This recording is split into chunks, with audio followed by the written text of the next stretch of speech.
All right.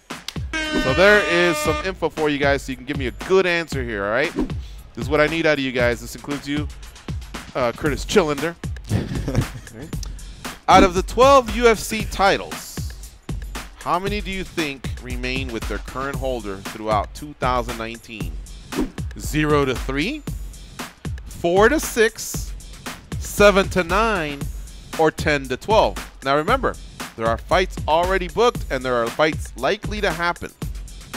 So who goes? It seemed like you did a little bit of your homework. You want to go first? This is how many of them keep their title, right? Of the 12 UFC titles, how many do you think remain with their current holder throughout 2019? I'm going to say 7 to 9.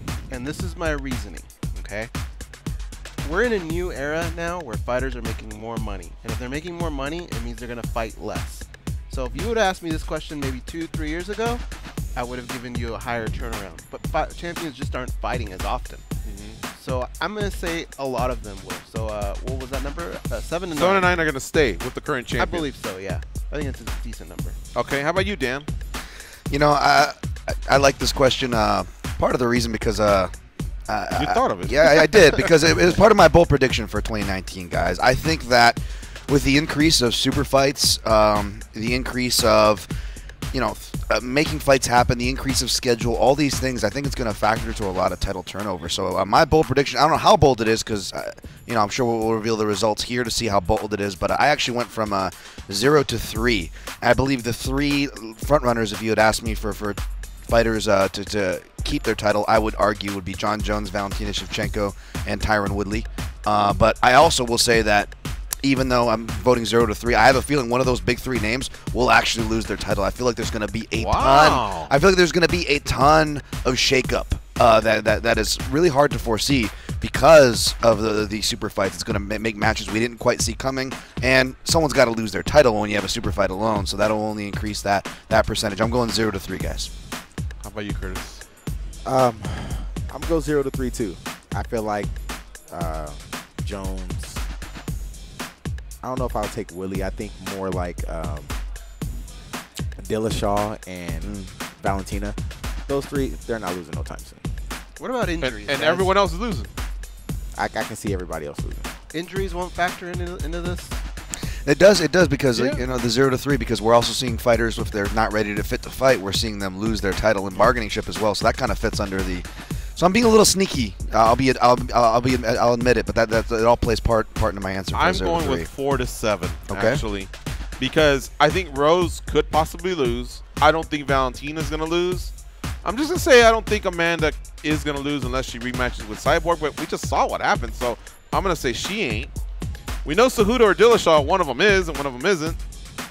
I think Holloway's got some killers ahead of him, man. But I don't know why I'm doubting this kid. He looked pretty damn good against Ortega. I don't think Khabib will lose. Oh yeah, I forgot about that. Woodley's just got a tough schedule, but man, he's already got 4 title defenses. I think Whitaker can lose. I don't think Jones can lose, and I don't think DC can lose.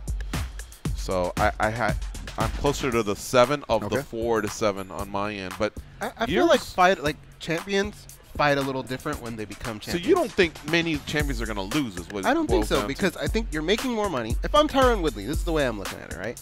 I'm making more money. Yeah, people are booing at times at my fights, but what do I care? When I go back, now I got all my money again. I have my title. I can ask for a big fight again. I can do all that. When your kids are opening up Christmas gifts and they add all the cool stuff, you forget about people booing. Trust me. Yeah. I think a lot of these guys fight differently once they become the champions. I think they fight this defensive style. I think that's just going to be a trend for the rest of the year. It's more of a boxing trend is what you're calling for in 2019. Yeah. All right. Well, this is how it broke down, guys. There was 752 votes. 47% went 4 to 6. That was the category I had. 26% said 7 to 9. That was Goz's category. 23% said 0 to 3, like Dan and Curtis. And then there was a 10 to 12, which means, Jesus, you must think all the champs are just impenetrable over here. That had 4%. So, interesting question. We really had to think. And but we're all on different sides. Let's go a little bit further here. That's the Daily Debate, brought to you by the MMA Junkie Radio team and Curtis Millender, who at times is chilling. That's why he's Curtis Chillender. Cormier, I'm just